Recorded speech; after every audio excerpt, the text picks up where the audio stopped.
In company news, Standard Bank has sought to allay client fears as it refutes claims by some of its customers that they've been hacked, with some claiming money has been removed from their accounts. Without acknowledging existing online banking glitches, the entity confirms that there's been no breach in its system amid a spike in month-end transactions. In apologizing for its delayed response in this regard, the bank has assured customers that its systems are secured with multiple mechanisms and advises on the use of strong passwords. That includes vigilance around unsolicited calls, emails, or messages asking for personal information.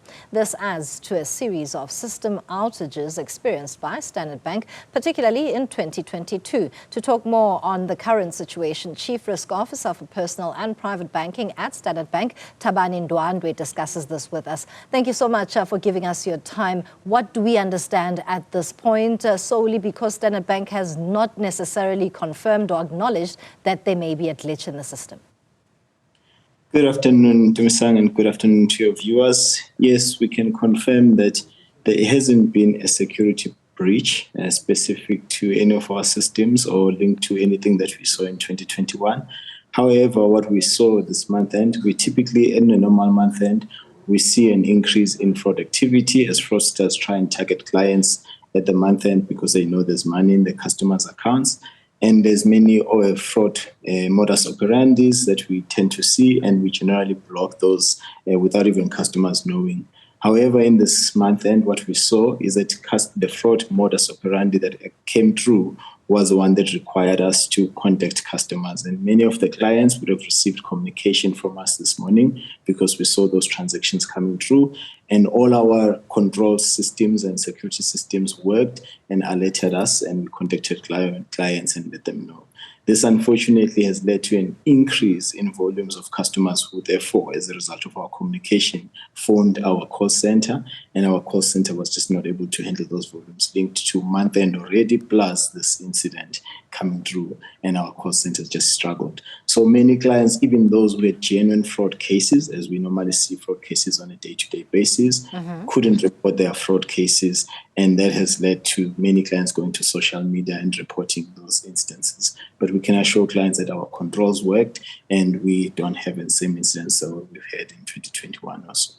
So, Thabani, you're saying that a breach has not occurred. However, there has been a compromise of clients based on what, at this point, you are able to say is an attempt to solicit, and irregularly so, from clients what is due to them. So, yes, Tumisang, I can say that to you that every day, fraudsters are always trying to attempt to access clients' money, and we spend a lot of money blocking those attempts. In many cases, clients wouldn't even see it. The difference in this time is that it did lead to a communication to a client because of the change in the modus operandi. But it's not something that's unique. It happens on a monthly basis, daily basis. Banks invest a lot of money, particularly Standard Bank invested a lot of money to do this. And we're clear that the controls worked again, except that this time around it's created client friction, which is our biggest concern at this stage. What do you say then to your customers who have seen transactions go through, but they feel that these are not authorized? So, as I said, they are customers that on a normal day-to-day would have had a fraud incident. And unfortunately, those clients would have normally phoned our call center, would have raised a reference, given them a reference, investigated and dealt them. But at this stage, some of them felt they couldn't report it. And so what we are asking clients is that can they go into the app? If you go into our app, you will see that we've put up now a notification that shows you where you can report your incident, and you'll be able to report your incident in the app. Assure the clients that all the incidents reported will be looked into, they'll be investigated, and where the incident happened at no client's fault, all of those incidents get refunded as our usual processes. We can assure clients of that.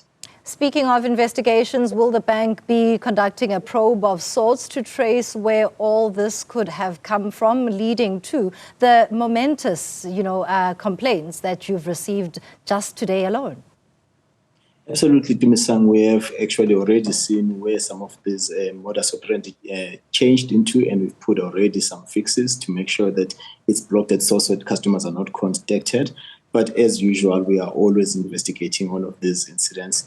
It's a big, difficult thing because at month end, frauds does increase the activity, and we spend a lot of time trying to just deal this. And it's really something that we work on, and that's why we encourage our clients to follow all the advice you gave them. Make sure you've got strong PIN, avoid unsolicited calls, make sure that you don't share your passwords and PINs with anybody. That's very important for us, please. As a parting shot, is this then an opportune time for a beefing up of security systems? You did indicate that these matters occur on a daily basis. What changes is the modus operandi? We continue to increase our technology and capability, including data analytics, to pick these things up. And we are always investing lots of millions into it, and we'll continue to do so. And this is another incident that just shows that the capabilities do work, but we now need to just improve even further so that we reduce client friction. Thank you so much for your time. That is Thabani Ndwandwe from Standard Bank, clarifying that there hasn't been a breach in their system, but what they've picked up is illicit activity and a modus operandi that involves customers being contacted for transactions to be made, but they are investigating. They have indicated also that there are portals on their online systems for consumers who find themselves hard done by or finding that there is a gap or mischievous transactions that have gone through.